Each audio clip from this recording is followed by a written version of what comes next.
नमस्कार, आप देख रहे हैं न्यूज़ है। मैं हूं आपके साथ काजल चौधरी। हम जंग भी करेंगे और भीख भी लेंगे।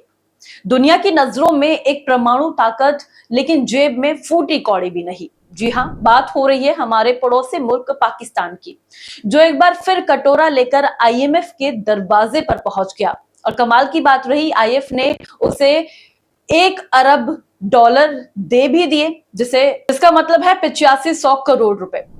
युद्ध की धमकियां भारत को और भीख की अर्जी आईएमएफ को। पाकिस्तान की यह दोहरी नीति अब अंतरराष्ट्रीय मंच पर कई सवालों के घेरे में आ चुकी है। प्रधानमंत्री शहबाज शरीफ इस माली सफलता से इतने गदगद हैं कि उन्होंने इसे भारत पर राजनीतिक जीत बता डाला। वाह भाई, जिसे देश की माली हालत आईसीयू में है, वो भी जंग की धमकी दे रहा है। पाकिस्तान की हालत आज किसी ऐसे आदमी की तरह हो चली है जो गली में खड़ा होकर कहता है कि मेरे पास कुछ नहीं है, लेकिन अगर लड़ाई हुई तो मैं उसको तबाह कर दूंगा। अब आईएमएफ ने पैसों की थाली थमाई है, लेकिन सब जानते हैं कि ये पैसा रोटी और शिक्षा के काम में नहीं, हथियारों और नफरत फैलाने के जरिए का काम करेगा। भारत पहले ही आईएमएफ से इस डील पर आपत्ति जता चुका है। भारत का कहना है कि पाकिस्तान ने पहले भी ऐसे ही पैसों का दुरुपयोग किया है, आतंकवाद को पालने पोसने, सीमा पर तनाव बढ़ाने और अंतरराष्ट्रीय नियमों की धज्जियां उड़ाने के लिए।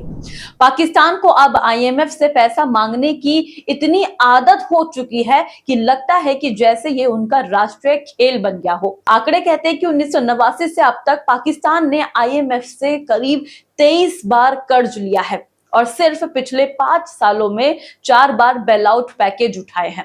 ऐसा लग रहा है कि जैसे पाकिस्तान के बजट में आईएमएफ से सुधार एक स्थायी कॉलम बन गया है, एक तरह की सरकारी नीति बन चुकी है कि कर्ज लो, खर्च करो और फिर दुश्मन पर आरोप लगाओ। भारत ने इस बार आईएमएफ की वोटिंग में खुद को दूर रखा और साफ कहा कि पाकिस्तान को पैसा देना मतलब आग में घी डालना है।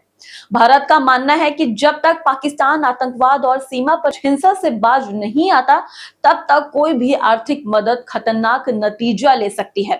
अब नतीजा क्या रहा कि पाकिस्तान अब खुद को विकास की राह पर बता रहा है, मगर जिस राह की नींव आईएमएफ के कर्ज और झूठे वादों पर रखी गई हो, तो उस पर चलकर मंजिल नहीं, सिर्फ और सिर्फ अंधेरा और अस्थिरता मिलती है। खास पेशकश में इतना ही। ऐसी तमाम अपडेट्स को जानने के लिए देखते रहे न्यूज़ है। धन्यवाद।